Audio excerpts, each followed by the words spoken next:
Welcome to another Daily Classics Top Pick based on originality, condition, and price. Today's feature car is this beautiful 1982 Ferrari 400i V12 automatic transmission. It's on Bring a Trailer. It has been sold, but we're going to talk about it anyway because it's a beautiful car.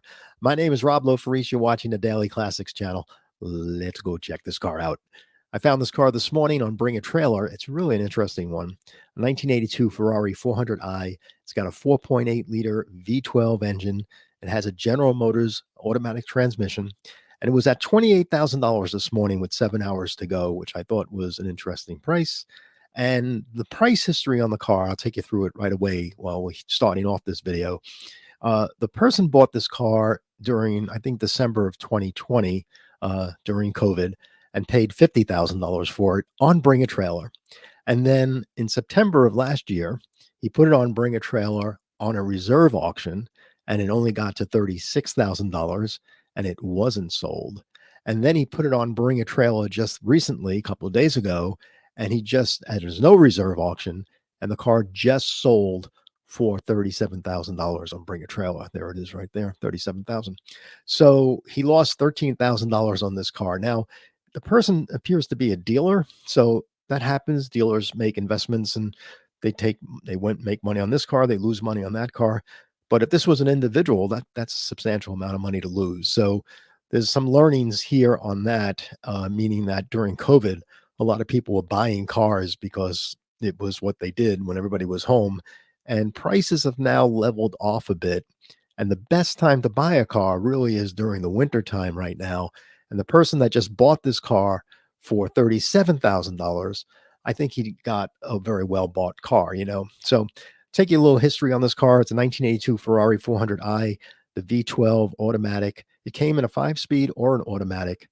And what's interesting to note is that this car never came to North America. So this is a gray market car, meaning that the car had to pass DOT for safety and the Fed for emissions and such. So there were companies bringing cars like this in, especially during the 80s. There were a lot of gray market cars at that time. And this car is really pretty. It's a 2+2 design.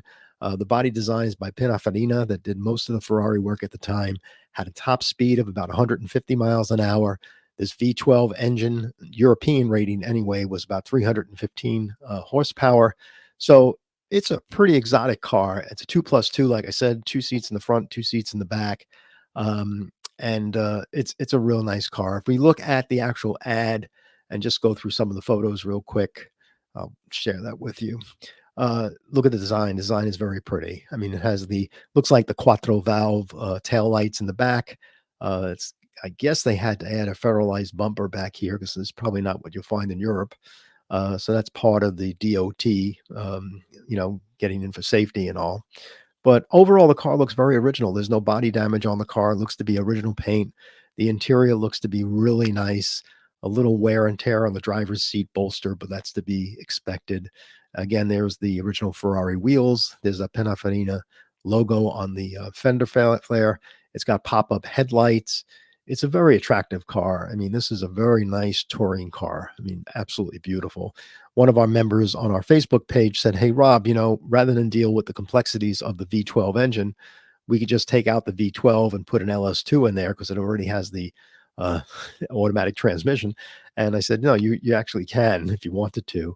It's an overly complicated car. V12s at times, when you think about it, there's a lot of engineering in that V12 engine, and there's a lot of duplication too. You can see one bank has its own fuel injection setup on one side and another fuel injection setup on the other side. So there's a lot of redundancy. 2 oil filters, plus you got the air conditioning here, and you got power steering and all the other complexities. So just following all the harnesses and all the cabling for all the throttle bodies here, just that in itself, and changing the spark plugs. I mean, we're talking just doing simple maintenance on this car is a very, very expensive hobby. So that's one of the negatives on a car like this is that, I don't think this car will ever be $100,000 collector car.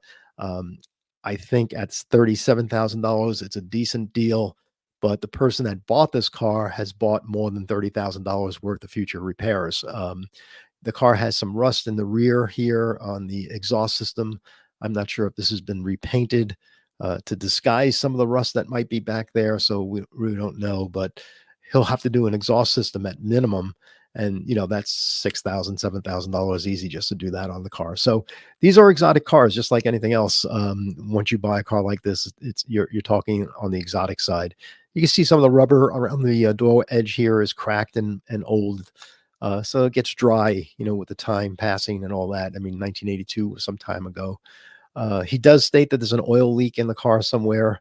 So if you had to trace where that oil leak is coming from, he said that the gasoline has a burning smell of richness of gasoline. So, that richness of gasoline could be anything, could be tuning, it could be fuel injection, it could be just changing the plugs. But look at that undercarriage. Look how complex it is. You got header systems coming out. You got one, two, three.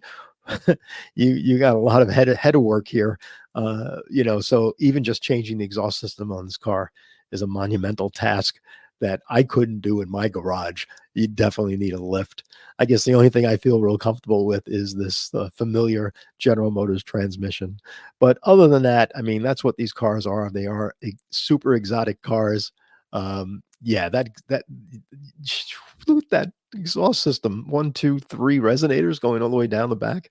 Yeah, that's gonna be expensive. Uh, yeah, I wonder if he really looked at the bottom of this car before he bid to 37,000. But anyway, folks, I'm sorry the car was sold. I thought it would still be on when I started the video before, but it has been sold. So, but it's a good conversation anyway. It's a pretty car. It's not something I would walk away from, but I thought at $28,000, that's about what I would pay for it, but $37,000 is what it was sold for. So that's about wraps up this top pick for today. To get all the details on this car and everything else that we offer, just visit our Facebook page here. There's a link here that takes you to our Facebook page. We have 10,200 subscribers on there. We have some really good conversations, so you can join that fun. Please subscribe to this Daily Classics YouTube channel. We know we're trying to get more subscribers so we can do Q&A. And please give a thumbs up if you enjoyed the channel as well. So thanks very much. We'll see you again here soon on another Daily Classics top pick, probably in another hour because we found a lot of cars today. So there's a lot more to talk about. Thanks a lot. See you soon. Bye.